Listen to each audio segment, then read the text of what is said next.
so let's take a moment and I'm going to show you a little bit about what the student view is going to look like. So let's pretend I wanted to join this class. So we have our little code here. You can add the students manually if you want to. So maybe if you are a kindergarten person or a first grade person, it would be prudent to add those kids, for you. If 30 of them or something, right? High school, don't do that. You have 140 students. That's going to take a really long time to take all those in, and all the high schoolers know how to kind of do this already, at least in terms of getting into a classroom. So doing that, give me 1 second. I'm going to switch screens.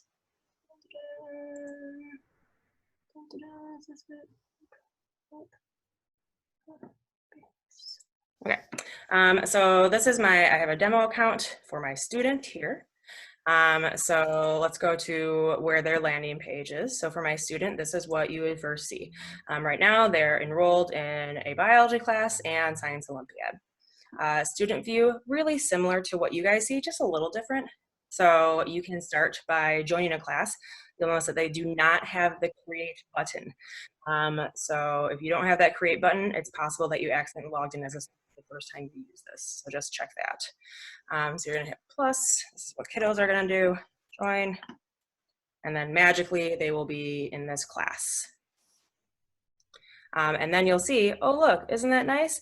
I have this material here. I have this COVID-19 thing. And then on the left, oh, isn't that handy how there's like an upcoming assignment list on the left here, right where you can see it. Hooray. So if I click that, it takes me right to the assignment that I'm supposed to be working on. So sometimes this does take a moment to load.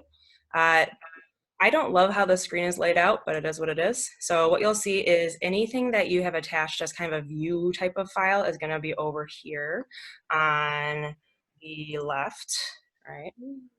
So that's where our video is and our directions that the kids probably won't read. And then on the right here, this is where their actual assignment will be.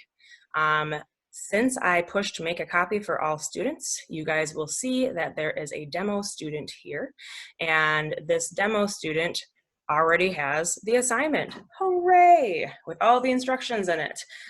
So because you took some time to make a template in advance, this is going to make it much easier for our learners. So at this point, I, as the demo student, can type in this, whatever I want, and it will not be shared with anybody else except for the teacher. All right, so pretty slick that it does that. This is what I use for all of my classes. So then if we go back to this, oh, more thing.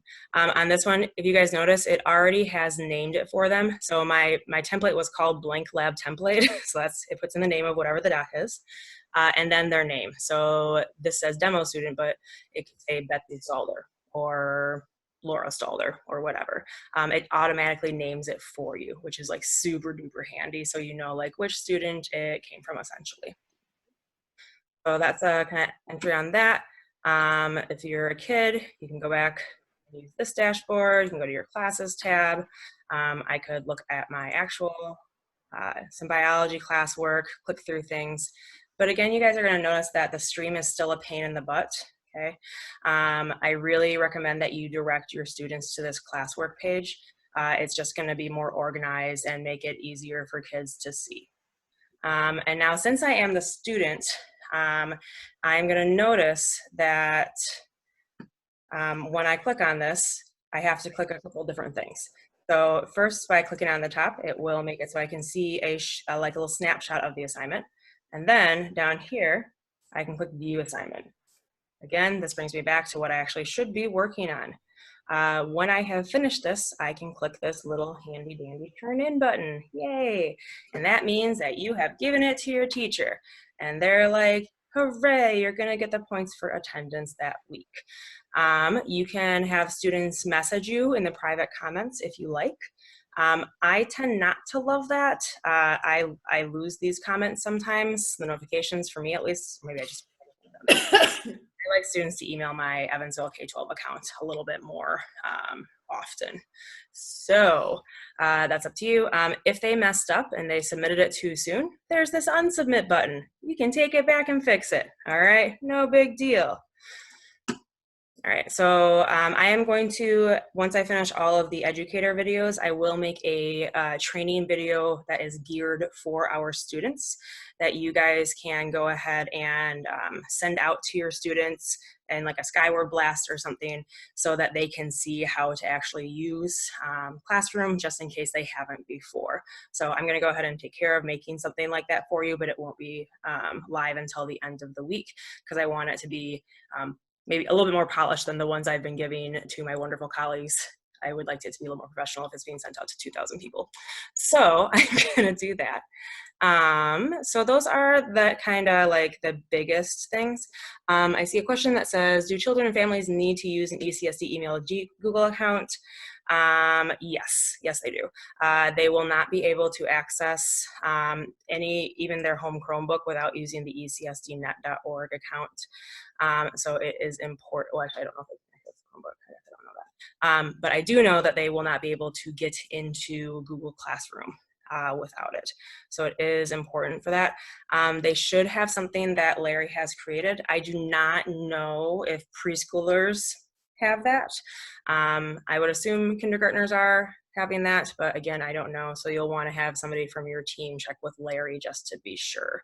But typically everybody has one and it follows like the same format. So he can send, so maybe I'll touch base with him and see if he can answer that question for you. Okay.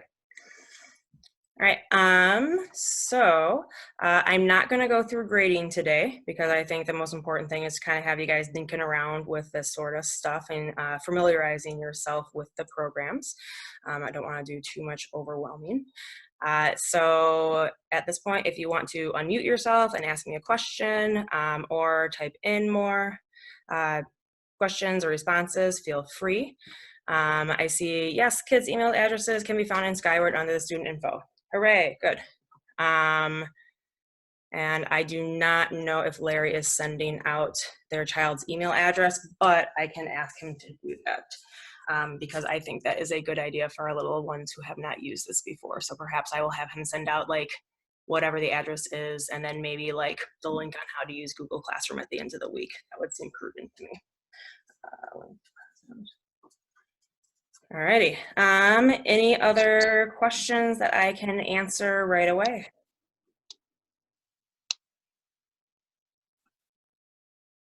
Very good. Okay, and then I do have, again, there are a few videos up on YouTube already about this stuff.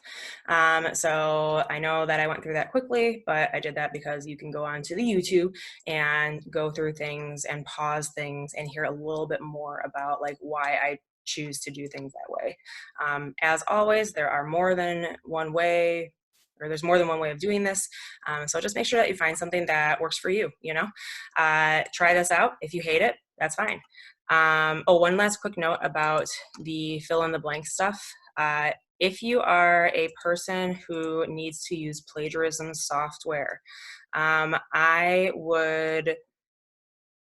you might not be able to use these boxes because sometimes they are recognized by the software as data, so like numbers instead of actual symbols like, you know, letters and stuff like that. So it struggles a little bit with this. That being said, are we really worried about that type of thing right now? I don't know so much because I do think that we are going to hopefully be doing like thought questions rather than fill in the blank type stuff as Scott had suggested. So it should be more geared towards avoiding plagiarism more easily anyways. So I had a question where it says in the okay, so hang on, I gotta go up a little bit. Do I have to use YouTube to do videos? No, you don't. You can upload a video to a drive. So right now what I've been using is I have been using Zoom to record the video and do the screenshots. And then I have then been uploading that to YouTube as a second step. I know there are other services that do this. I just don't know what they are. So you can Google a little bit and see what you do. I would not recommend linking to videos in a Google Drive, however, because it does not have the buffering capacity that YouTube does. YouTube is made for videos. So I would recommend doing YouTube or some other thing like that and not just a Google Drive. Let's see, can we video ourselves in a classroom? I think that we're pretty pretty close to being kicked out of the schools at this point, if not already. So I would touch base with your administrator to see if they are still allowing it. But I would plan on doing something like this where I just grabbed a poster from school and stuck it on the wall. I am in my kitchen right now on my kitchen table. So I think that's probably it. The next one is in the Google Docs. How do I create my own worksheet with fill in the blanks? Great question. So on the master file that I sent out to you guys, you now have access to something like this. So this exists. If you wanted to make your own, you would go to your drive. And then remember, we're going to be using, oops, I'm on the wrong window. What to do? Switcheroo. Sorry, guys. All right. So you are back to this. Going to go to your Google Drive. Then you are going to shared drives. Remember, shared drives are drives that we can use to collaborate. So that is what you are going to want to use. At this point, unless you already have a whole bunch of stuff set up, I would avoid my drive. I would avoid shared with me. Do this shared drive with the two happy people collaborating together. Then you can click into whatever folder you want to be in. Go ahead and hit New, Google Doc. And then this will be in that shared drive. Make sure that you are titling things somehow, test. And then if you want fill in the blanks, all you're gonna do is hit your cursor, and then you're going to go to Insert, Table, and then however many spots you want. So if you want, 11 boxes, bam, there you go. You can, of course, move these. These boxes are not as good as the ones in Word. That is worth knowing. This is for very basic kind of typing text, that sort of thing. You can insert pictures into this box too, which is cool. So you can go to Insert, Image, Camera. Kids can do this from their books. I will make sure to put that in my student instructional video that I'm going to make. And then you could potentially type more instructions and then add another text box for another section. Okay, so next one is, can you submit the same assignment to multiple classrooms without having to type it in individually to each one? Yes, you can. So. I'm muted or not. Okay, so let's pretend I want to do that. I could go to classwork. Let's say I already made an assignment in one class. I can click reuse post, and I can go back and find that assignment from a different class. So you could even do that if you have stuff from last year that you really liked. You can use this reuse post button, and then you can hunt through and figure out what you would like to do. Alternatively, when you are making these assignments, oops, that's not working more. There is an option when you're creating it originally to select more than one block at a time or more than one class. So I could click like all of my classes if I wanted to, if I was ready for that. Okay.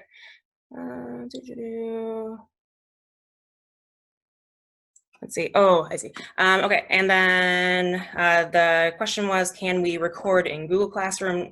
No, you can't, unfortunately. I wish we could, but alas, that is not where we are in the world, which is a sad day. Google Meet, which I'll be talking about later this week, also does not record because we do not have the enterprise version or something. Rumor has that maybe we'll be able to do that in the future, but Google is overwhelmed right now with stuff. All right, and then Deb, I will help you find that Google Doc link. That will be a little hunting, but we can have a FaceTime later and figure that out. Oh, great. And then Larry just emailed how to forward their Gmails to their work emails. Hooray, fantastic. All righty, any other general questions on this? I will go into more advanced features later. But otherwise, I will say so long, farewell, and I will certainly be posting some more late videos tonight because my brain works well at really weird hours. So thank you so much, everybody. Deb, I'll give you a call in a little bit, and hooray! Mwah! Science is everywhere. We can do it. Okay, bye, guys.